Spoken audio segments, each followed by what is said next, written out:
Okay. So I just wanted to take a little time to talk about Fallout 76, what I think about it, and where it's at. And this is just my opinion, so feel free to leave your opinions in the comments if you like. But the main catalyst for making this video was some conversations that my friends and I have had, and also a lot of the stuff that you see on social media. And a lot of that stuff has been overwhelmingly negative, and I just wanted to provide an alternate look at the game. So there seems to be two camps of people with regard to their opinion on Fallout 76. You either love it or you hate it.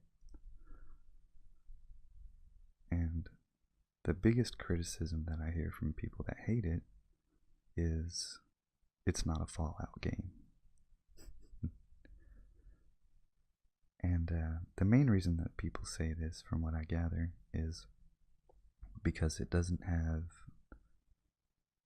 NPCs and it doesn't have an easy to follow narrative where the story is not developed or progressed by the NPCs that you would normally interact with in a traditional Fallout game.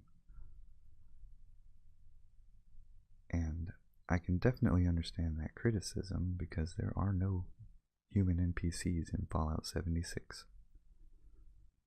And the story is driven by robot NPCs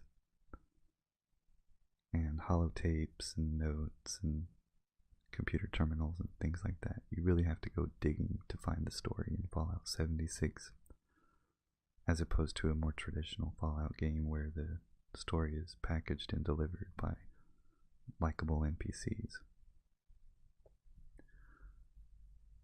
However, to say that it's not a Fallout game because it lacks that, I feel is highly subjective, because it really depends on why you play Fallout or what you enjoy about Fallout.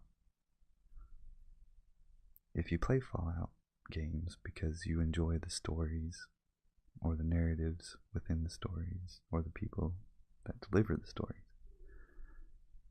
then I can absolutely understand your criticism. However, there's a whole other camp of people, like myself, who find that the heart of a Fallout game is in the exploration and the character building, because that's what I enjoy about Fallout. To give you an example, I've played a lot of Fallout, and I never finished the story, the main story, in Fallout New Vegas or Fallout 4. And I've spent hundreds and hundreds of hours playing those games. I just really enjoyed the sandbox environment. I like going out in the world, doing what I want to do, going where I want to go. I enjoy building up my characters and seeing what I can do with them, what I can't do with them. And that aspect of the game is actually enhanced in Fallout 76, because in the other Fallout games, if you play long enough, you kind of go into God mode. Like, you can do all things pretty well. And in 76, the game almost demands that you specialize. With the way that the perk cards are set up and how many you get, you really have to kind of pick and choose what you want to do with that character. And I enjoy that. I like that limitation where you can't do all things. So I think that's pretty good.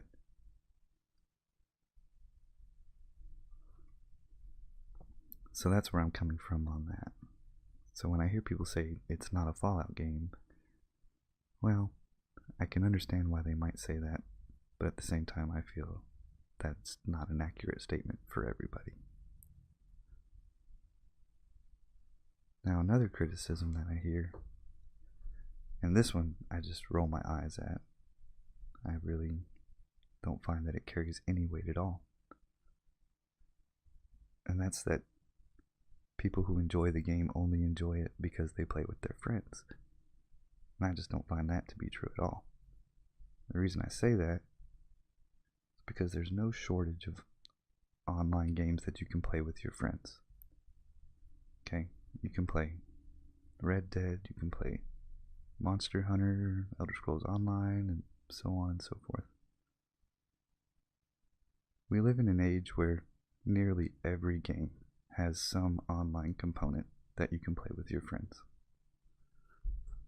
So to say that the game is only enjoyable because you're playing it with your friends is, I feel, inaccurate. Because you can play anything with your friends. If you're choosing Fallout, that seems to indicate that you enjoy it.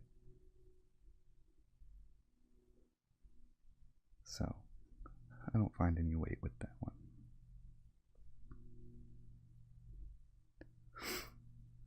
Now, as for the performance, as for the state of the game there's a lot of work to do. Now, they have put in a lot of work, and the performance of the game today is a lot better than it was during the beta and at launch. So I will give them credit there. They've been pushing the patches and the updates. We're only a few months in, and it's already better than it was, so that's pretty good. And online games always have issues with performance when they first launch, so if you've been gaming as long as I have, this isn't anything new.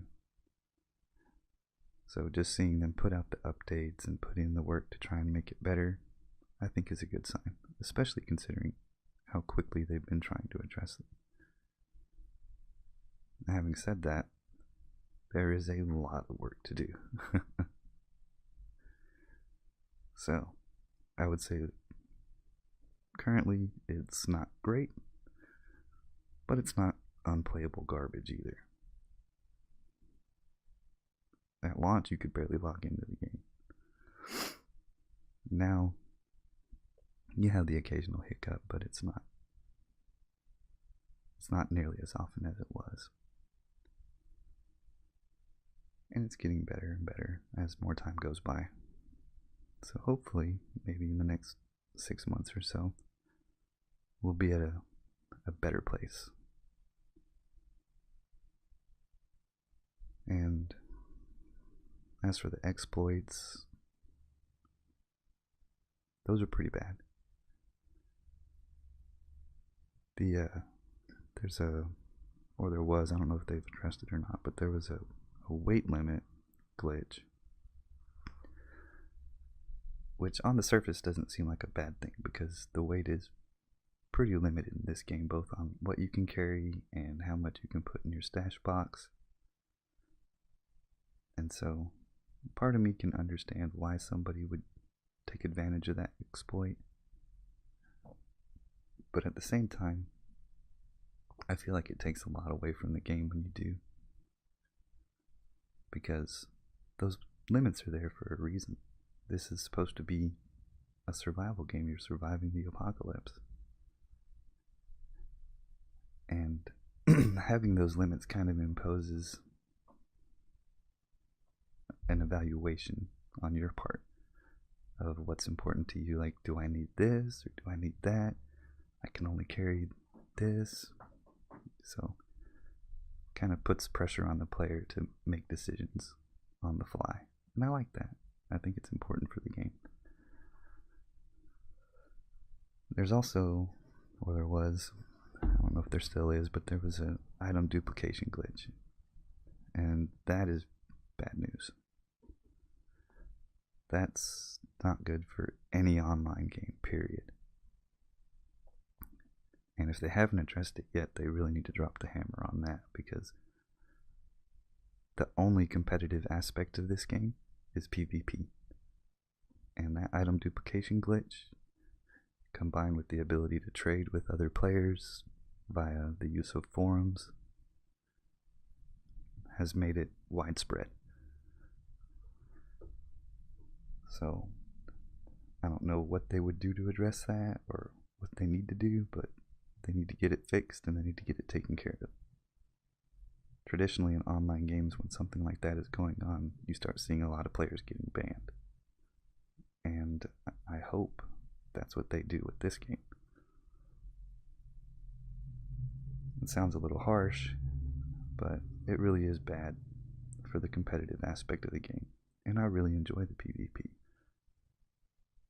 I actually enjoy the low-level PvP more than the high-level PvP because the duping got so out of hand that a lot of the people you run into are carrying two-shot explosive weapons because they got on Reddit and traded their duped items for other people's duped items. And that's just, it puts a curve in the balance that doesn't need to be there. So hopefully they'll get that sorted out and tweaked out and get the balance where it needs to be. And the bottom line for this game is the same as it is for all games.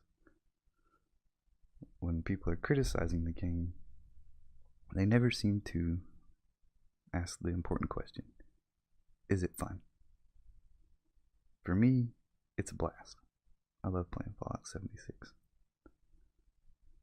Like I said, it's got everything in Fallout that's important to me, and a few little extras, especially the big extra that I can play with my friends, which is what I've always wanted in a Fallout game. So, I guess the takeaway here is, if you're looking for a story-driven narrative or a story-driven game that you can play with friends, this ain't your game.